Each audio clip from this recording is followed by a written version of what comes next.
बाबा गुरु नानक महाराज की पैदाइश तलवंडी में 15 अप्रैल 1469 को हुई और वफात 22 सितंबर 1539 को शहर करतारपुर में हुई। गुरु नानक सिख मजहब के बानी और 10 सिख गुरुओं में से पहले गुरु थे। इनका यौम पैदाइश दुनिया भर में अक्टूबर नवंबर में पूरे चांद के दिन यानी कार्तिक पूर्णमासी को मनाया जाता है। गुरु नानक का कलाम सिखों की मुकद्दस किताब की सूरत में मौजूद है। बाबा गुरु नानक के बाद 9 गुरुओं ने भी तबलीग का सिलसिला जारी रखा। गुरु नानक के वालिद का नाम कल्याण चंद दास बेदी था और माँ का नाम त्रिपता था। ये लोग मजहबन हिंदू थे और ताजर जात से ताल्लुक रखते थे। इनके वालिद तलवंडी गांव में फसल के महसूलात के मुकामी पटवारी थे। इनकी एक बहन थी जिनका नाम बीबी नानकी था। वो इनसे 5 साल बड़ी थी। 1475 में उनकी शादी हुई और सुल्तानपुर चली गईं। नानक को अपनी बहन से बहुत प्यार था, चुनाचा वो अपनी बहन और बहनोई के साथ रहने के लिए सुल्तानपुर चले गए और 16 साल की उम्र में नानक ने दौलत खान लोधी के मातहत काम करना शुरू किया, जहां बीबी नानकी का शौहर भी काम करता था। सिख रवायात के मुताबिक गुरु नानक के पैदाइश के वक्त और जिंदगी के इब्तदाई बरसों में कई ऐसे वाकयात रोनमा हुए जिनसे जाहिर होता था कि नानक को खुदा के फजल रहमत से नवाजा गया है। 5 बरस की उम्र में नानक को मुकद्दस पैगामात पर मुश्तमिल आवाजें सुनाई देने लगी। 7 बरस की उम्र में उनके वालिद ने उन्हें उस वक्त के रिवाज के मुताबिक गांव के मदरसे में दाखिल करवाया। कहा जाता है कि नानक जब सोए हुए होते थे तो उन्हें तेज धूप से बचाने के लिए एक दरख्त या दूसरी रिवायत के मुताबिक एक जहरीला नाग उन पर साया किए रहा।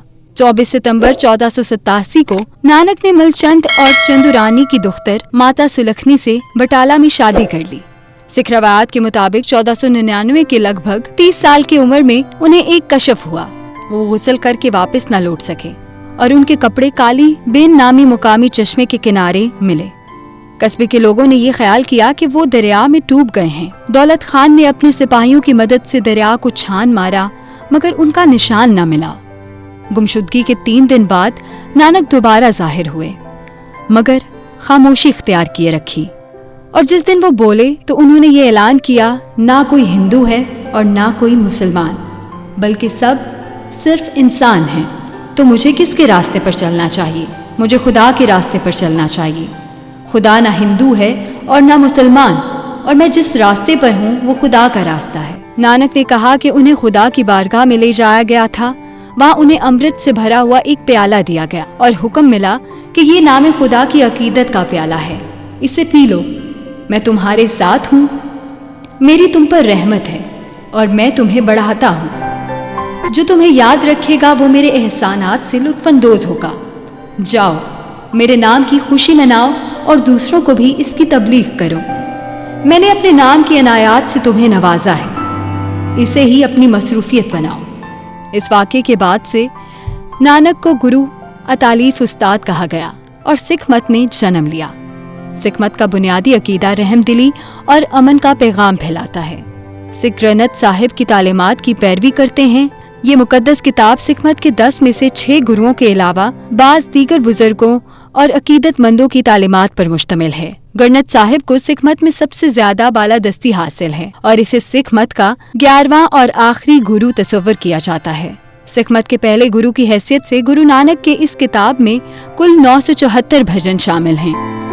गुरु नानक जी ने अपने सफरों में मक्का मुअज़्ज़मा 1 साल तक क़याम किया और वहाँ मुख्तलिफ उलमा से तौहीद के मसाइल पर तबादला ख्याल भी किया। गुरु नानक जी ने 1 साल मक्का मुअज़्ज़मा और मदीना मुनव्वरा ठहरने के अलावा बगदाद शरीफ में 6 साल गुजारे और आपने मुसलमान बुजुर्ग हजरत मुराद के हाथ पर बैत की। गुरु साहिब ने आम मेल जोल और बरत बर्ताव में नेस खाने पीने में जात पात का कोई ख्याल नहीं रखा।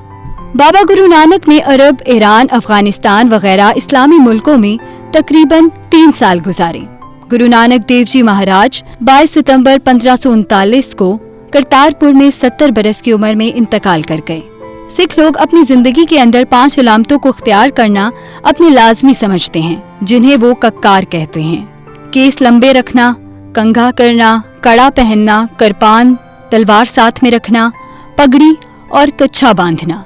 कुछ अरसे पहले कक्के केस के तारिक को सिख मत से खारिज कर दिया जाता था, लेकिन अब इसमें लचक आ गई है। केस ना रखने वाले सिख को मौना कहते हैं। लेकिन इनका दर्जा 5 कक्कों का पालन करने वालों सिखों से कमतर होता है। बाकी 4 कक्कों के तारकीन को पितत कहा जाता है और जब तक वो अकाल तख्त पर हाजिर होकर माफी ना मांगे और दोबारा अमृत न पिए, उन्हें सिख मत में शामिल नहीं किया जाता। सिखों के 10वें गुरु गोबिंद सिंह ने 1699 में तमाम सिखों को केशगढ़ के करीब इकट्ठा किया और 5 कक्के या 5 कक्कार, जिन्हें उर्दू में 5 काफ कहते हैं, सिखों को अपनी जिंदगियों का लाजमी हिस्सा बनाने का हुक्म दिया। केस बाल ना काटे जाएं क्योंकि तमाम गुरु भी बाल नहीं काटते थे। सिख मत में जहाँ पगड़ी और दाढ़ी को बेहद अहमियत हासिल है, वहीं तलवार की तरह की कृपान न्याम में रखना भी उनकी मजहबी रवायात और इक़्तिदार का हिस्सा है। कड़ा स्टील या धात की मोटी चोड़ी जो कुव्वत के लिए पहनी जाती है। कच्छा सिखों का झांगिया फुर्ती और चुस्ती के लिए पहना जाने वाला ज़ेरे जामा जिसकी लंबाई घुटनों तक हो। कृपान वो छोटी तलवार जिससे कुर्बानी की जाए, भेंट चढ़ाई जाए। मिसले मशहूर है कि सिख कृपान के बगैर, बंगाली पान के बगैर और शायर दीवान के बगैर घर से बाहर नहीं निकलते।